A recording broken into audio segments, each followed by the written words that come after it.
billion in U.S. goods. Our answer to America first can only be called Europe United, Germany's foreign minister said.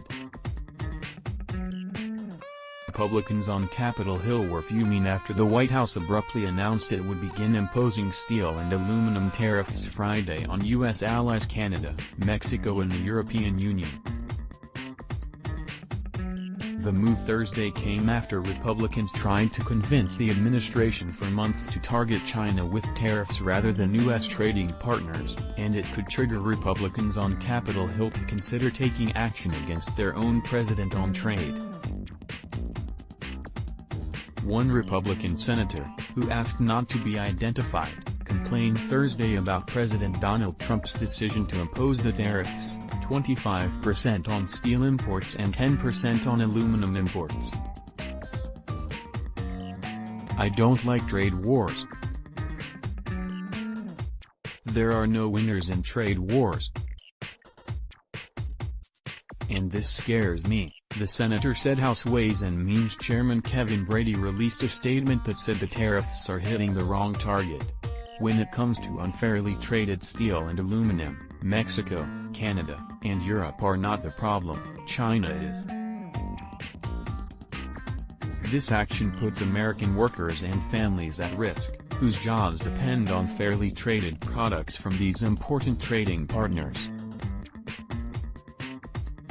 And it hurts our efforts to create good-paying U.S. jobs by selling more made-in-America products to customers in these countries," the Texas Republican statement said.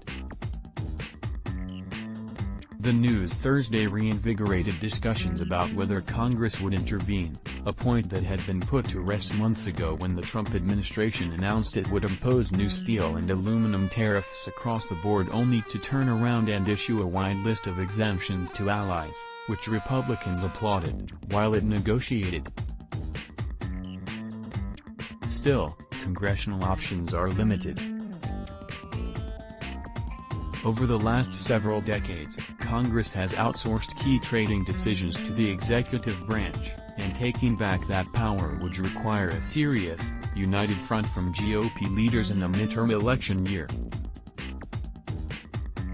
"I call on the administration to continue the exemptions and negotiations with these important national security partners to find a solution and address the damage caused to American exporters.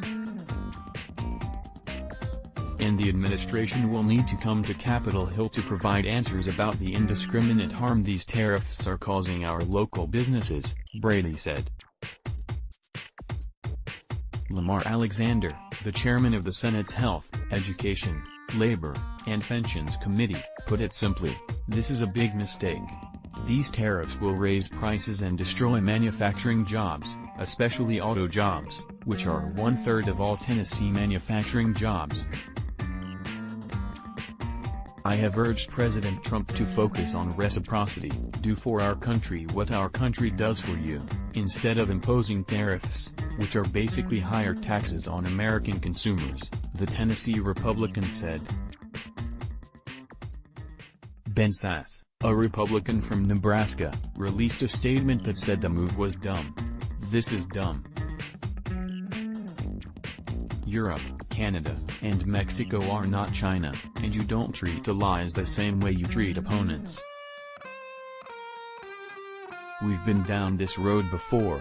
Blanket protectionism is a big part of why America had a Great Depression. Make America great again shouldn't mean make America 1929 again," Sasse said in the statement. Bad news that POTUS has decided to impose taxes on American consumers buying steel and aluminum from our closest allies Canada, the EU, and Mexico, with whom we run a trade surplus on steel. In addition to higher prices, these tariffs invite retaliation, tweeted